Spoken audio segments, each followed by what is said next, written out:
Dans les fonds de tiroir, visiblement.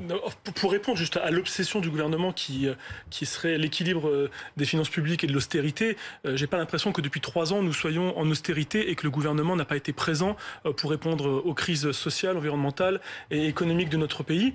On a mis effectivement plusieurs milliards pour soutenir l'économie, pour soutenir les entreprises, donc les emplois, pour soutenir nos concitoyens en termes de santé, en termes d'emploi, en termes de pouvoir d'achat.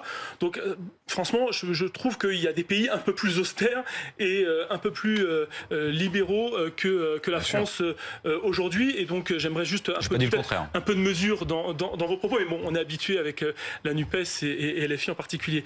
Non, moi ce que je veux dire, c'est que la question des dividendes salariés, c'était dans le programme présidentiel. Effectivement, c'est passé un peu à côté. Moi, c'était une mesure qui m'avait plu et que j'avais essayé de défendre sur les plateaux, mais j'étais peut-être un peu seul à défendre cette mesure, mais je pense que ça va dans le bon sens.